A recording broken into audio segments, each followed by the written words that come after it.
Mega DSP పేరుతో ముఖ్యమంత్రి YS Jaganmohan Reddy నిరుద్యోగులను మోసం చేశారని తెలుగు యువత నేతలు ఆరోపించారు. గుంటూరులో తెలుగు యువత జనసేన యువ విభాగాల ఆధ్వర్యంలో కలెక్టర్ కార్యాలయం దగ్గర వినూత్న నిరసన తెలియజేస్తున్నారు. చెవిలో పూలు పెట్టుకొని కర్రకు కోళ్లను వేలాడగట్టి విస్తరిలో కూరలేని అన్నం పెట్టుకొని నిరసన వ్యక్తం చేశారు. 23,000 టీచర్ల పోస్టుల భర్తీ చేస్తామని చెప్పిన జగన్ 6,000 ఉద్యోగాలను మాత్రమే భర్తీ చేస్తామని ప్రకటించడాన్ని తెలుగు యువత నేతలు తప్పుపడుతున్నారు. మరింత సమాచారం మా బ్యూరో చీఫ్ రామకృష్ణ అందిస్తారు. మెగా డిఎస్సి నిర్వహించకుండా కొన్ని పోస్టులు మాత్రమే భర్తీ చేయడానికి నోటిఫికేషన్ జారీ చేయటం పట్ల అటు తెలుగు యువతతో పాటు జనసేన యువ కార్యకర్తలంతా కూడా తీవ్ర స్థాయిలో నిరసన వ్యక్తం చేస్తా ఉన్నారు. ఇవాళ గుంటూరు కలెక్టర్ కార్యాలయం ఏట వినూత్న తరహాలో వాళ్ళంతా కూడా నిరసన చేపట్టారు. ఇదే క్రమంలో మనతో కొంతమంది తెలుగు యువత నేతలతో పాటు జనసేన నేతలు ఉన్నారు. వారితో మాట్లాడే ప్రయత్నం చేద్దాం. ప్రధానంగా చెప్పండి, ఏంటి ఇవాళ ప్రభుత్వం మెగా డిఎస్సి చేస్తానని ప్రస్తుతం తాత్కాలికంగా పోస్టులు భర్తీ చేయడానికి మీరు ఎలా అంటే ఇది ముమ్మాటికి ఏపీ యువతను మోసం చేసే కుట్ర, ఫేక్ నోటిఫికేషన్గా భావించాల్సిన అవసరం ఉంది. ఎందుకంటే అధికారంలోకి రాకముందు రాష్ట్ర వ్యాప్తంగా 23,000 డిఎస్సి పోస్టులు ఖాళీ కొని ఆ రోజు చెప్పాడు. 5 ఏళ్ళు గడిచింది, ఇప్పటికే ఆ సంఖ్య 55,000 అయింది ఖాళీ పోస్టులు. కానీ అధికారంలోకి రాకముందు ఏమన్నాడు ఈ పెద్ద మనిషి అంటే చంద్రబాబు నాయుడు గారిని, ఈయన చివరి దఫాగా 7,500 పోస్టులు భర్తీ చేశాడు. నేను అధికారంలోకి వచ్చి 23,000 పోస్టులు భర్తీ చేస్తాడు. చంద్రబాబు నాయుడు గారు 3 దఫాలుగా డిఎస్సీ నిర్వహించి 17,500 పోస్టుల పైన భర్తీ చేశాడు. అయితే ఇక్కడ మనం గమనించాల్సిన విషయం ఏంటంటే, మరి ఆ రోజు చంద్రబాబు నాయుడు గారు ఈ పెద్ద మనిషి 7,000 పోస్టులు అన్న వ్యక్తి ఈరోజు నువ్వేం గట్టి తిన్నావు? ఈరోజు నువ్వు చేసింది ఏంటి? 6,100 పోస్టులు భర్తీ చేస్తున్నానని చెప్పి ఒక ఫేక్ నోటిఫికేషన్, ఏది కుర్చీ దిగిపోయే టైము, ఇంకొక 70 రోజుల్లో ఎన్నికలు సంభవిస్తున్న తరుణంలో కుర్చీ దిగిపోతున్న సమయంలో 6,100 పోస్టులకి ఒక ఫేక్ నోటిఫికేషన్ నిన్న కేబినెట్ మంత్రివర్గ విస్తరణ ద్వారా ఇచ్చాం. నేను అడుగుతుంది ఏంటంటే 2018లోనే 34 లక్షల మంది డిఎస్సీ అభ్యర్థులు ఆ ఏపీలో ఖాళీగా ఉన్నారు. అది కేంద్రం గణాంకాలు చెప్పింది. మరి 5 ఏళ్ళు గడిచింది, 2024 వచ్చింది, ఆ సంఖ్య 50 లక్షలకు చేరింది. ఇప్పుడు నువ్వు ఇచ్చిన 6,100 పోస్టులు ఏ మూలకు వస్తాయి? అందుకే ఈ జగన్మోహన్ రెడ్డి చేస్తుందంతా మోసం, డ్రామా. ఏపీ నిరుద్యోగ యువత డిఎస్సీ అభ్యర్థులు మోసం చేస్తారని చెప్పి కళ్ళకు కట్టినందుకు గుర్తు చేసేందుకు తెలియజేసేందుకే ఈరోజు గుంటూరు జిల్లా కలెక్టర్ గారి కార్యాలయం ఎదుట గుంటూరు జిల్లా తెలుగు యువత ఆధ్వర్యంలో జనసేన పార్టీ అలాగే యువజన విద్యార్థి సంఘాలు కలుపుకొని మేము ఈరోజు ఈ వినూత్న కార్యక్రమం, అదేదో సినిమాలో చూపిస్తారు, ఎదురుగా కోడిని ఎలాడదీస్తూ ఉద్దానం తింటూ ఉంటారు కోట శ్రీనివాసరావు. ఈరోజు ఏపీలో డిఎస్సీ అభ్యర్థుల కోసం కళ్ళ కథ ఎదురు చూసిన అభ్యర్థుల పరిస్థితి ఈ విధంగా తయారైంది. ఎందుకంటే కూరను అన్నం పెడుతున్నాడు, కూర కొట్ల, అందుకే వడ్డనం తింటూ అదిగో జగన్మోహన్ రెడ్డి డిఎస్సీ అక్కడ ఉంది, ఇస్తామన్న డిఎస్సీ అది, ఇచ్చిన డిఎస్సీ ఇదని చూపించేందుకే ఈ వినూత్న నిరసన చేసి ప్రజలను మేల్కొల్పుదామని ఈ రకంగా ఈ కోడి స్కిట్ వేయడం జరిగింది. ఈరోజు గుంటూరు జిల్లా తెలుగు యువత ఆధ్వర్యంలో ఏదైతే డిఎస్సీ జగన్మోహన్ రెడ్డి విడుదల చేశాడో దానికి వ్యతిరేకంగా వినూత్న నిరసన కార్యక్రమం ఏర్పాటు జరిగింది.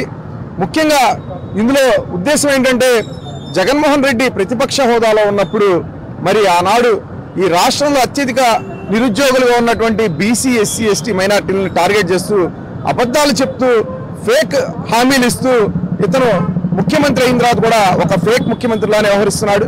మరి ఆ రోజు చూసుకుంటే నేను అధికారం చేపట్టిన నాడు మొదటి సంవత్సరంలోనే 23,000తో ఒక మెగా డిఎస్సీ తీస్తాను, మీ జీవితాల్లో వెలుగు నింపుతానన్న వ్యక్తి మరి వెంటనే అధికారం చేపట్టంగానే మరి 5 కిలోమీటర్ల దూరంలో పరిధిలో ఉన్న స్కూళ్ళన్నింటినీ మెర్జి చేసి మరి అక్కడ ఉన్న ఉపాధ్యాయులపై వయోభారం పెంచి 62 ఏళ్ల వయసుకు పెంచి ఉద్యోగాలు తీయకపోగా మరి ఉపాధ్యాయులు వయోభారంతో పని భారంతో చాలా మంది గుండెపోటుకు కూడా గురై చనిపోవడానికి కారకుడైన ఈ ముఖ్యమంత్రి, మరి అలానే నిరుద్యోగ యువత కూడా ఇతను 5 సంవత్సరాలుగా ఉద్యోగాలు తీయకపోగా మరి పార్లమెంట్లో జరిగిన చర్చల్లో భాగంగా ఈ ఆంధ్ర రాష్ట్రంలో 25% నిరుద్యోగ శాతం ఉందని చెప్పి చర్చించడం జరిగింది. మరి కేవలం బీసీ, ఎస్సీ, ఎస్టీ మైనార్టీ విద్యార్థులే 1,345 మంది ఆత్మహత్యలు చేసుకుని చనిపోయారు. దీనికి కారణం జగన్మోహన్ రెడ్డి అని చెప్తూ ఈ రోజు ఇతను ఇస్తున్న డిఎస్సీ చెవులో పూలు అంటూ వినూత్న నిరసనతో ఈ చెవులో పూలతో ఈ యొక్క జగన్మోహన్ రెడ్డి నువ్వు ఒక్క మాటలను ఇక్కడ నమ్మడానికి ఎవరు సిద్ధంగా లేరని తెలియజేస్తూ అర్జెంటుగా 5 సంవత్సరాలు ఏదైతే కోల్పోయారో ఈ యొక్క నోటిఫికేషన్లో 23,000కి పెంచుతూ 5 ఏళ్ళ మరి వయో ఇదిని కూడా వయో పెంపు కూడా నువ్వు దీనిలో సర్దుబాటు చేస్తూ మరలా నోటిఫికేషన్ ని తిరిగి ఇవ్వాలి.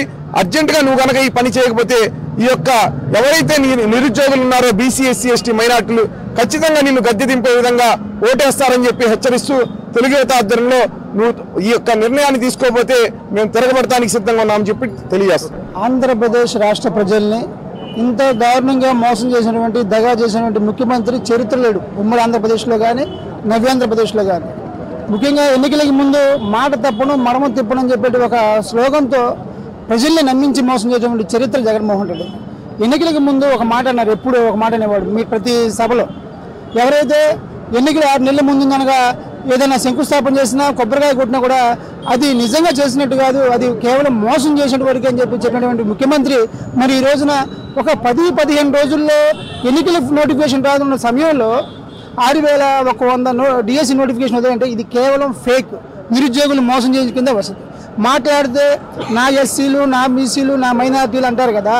మరి ఈ రోజున రాష్ట్రంలో ఉన్నటువంటి నిరుద్యోగుల్లో నీ ఎస్సీలు లేరా, నీ బీసీలు లేరా, నీ మైనార్టీ లేరా? వీళ్ళందరినీ దగా చేశావు కదా.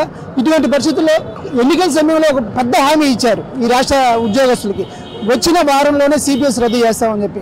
ఆ తర్వాత ఈ రాష్ట్రాన్ని నడుపుతున్నటువంటి షాడో ముఖ్యమంత్రి అయినటువంటి సజ్జల రామకృష్ణారెడ్డి సిపిఎస్ రద్దు మీద మాకు అవగాహన లేదు కాబట్టి ఆ రోజున హామీ ఇచ్చాం, దాన్ని మేము ఏం పరిష్కరించలేమని చెప్పి చేతులేశాడు. అదేవిధంగా మళ్ళీ 3 రోజుల క్రితం ఒక టీవీ ఇంటర్వ్యూలో మాట్లాడతా ఈ సజ్జల రామకృష్ణారెడ్డి గారు డిఎస్సి వల్ల ఏం ఉపయోగం ఉందని అంటున్నారు. నిజంగా సిగ్గుందా అని అడుగుతున్నాం సజ్జల రామకృష్ణారెడ్డి గారిని. డిఎస్సి వల్ల ఉపయోగం లేనప్పుడు ఈ రాష్ట్రంలో ఉన్న 23,000 డిఎస్సి, మెగా డిఎస్సి ఎందుకు ప్రవేశిస్తామని చెప్పి నిరుద్యోగులు మోసం చేశారు 2019 ఎన్నికల్లో. ఆ తర్వాత ఒక్కొక్కరు అన్ని వర్గాలని, ఎస్సీలని, బీసీలని, రాష్ట్రంలో ఉన్న ఉపాధ్యాయులను, ఉద్యోగులు, నిరుద్యోగులు, వ్యాపారవేత్తలు అందరినీ నాశనం చేశావు కదా. అదేవిధంగా ఈ రోజున కూడా అందరినీ సిద్ధం చేశావు. ఈ రోజున విశాఖలో సిద్ధం అని చెప్పేసి ఒక బహిరంగ సభ పెట్టావు, అది సిద్ధం కాదు, నీ ఓటమికి నువ్వు సన్నద్ధం అవుతున్నావు అని చెప్పి తెలియజేస్తా ఉన్నావు. ఇది మొత్తానికి చూసుకున్నట్లయితే మాట తప్పను మడమ తిప్పనని చెప్పినటువంటి ముఖ్యమంత్రి జగన్మోహన్ రెడ్డి ఎన్నికల ముందు తాను అధికారంలోకి వస్తే మెగా డిఎస్సి నిర్వహిస్తానని చెప్పినటువంటి ముఖ్యమంత్రి జగన్మోహన్ రెడ్డి ఇప్పుడు మెగా డిఎస్సి నిర్వహించకుండా కొన్ని పోస్టులు మాత్రమే భర్తీ చేయడానికి నోటిఫికేషన్ జారీ చేయటం పట్ల అటు తెలుగు యువతతో పాటు జనసేన యువ కార్యకర్తలంతా కూడా తీవ్ర స్థాయిలో నిరసన వ్యక్తం చేస్తా ఉన్నారు. తీరా అధికారంలోకి వచ్చిన తర్వాత 23,000 డిఎస్సి పోస్టులు భర్తీ చేస్తానని చెప్పి ఎన్నికల ముందు 6,000 పోస్టులు మాత్రమే భర్తీ చేశారు.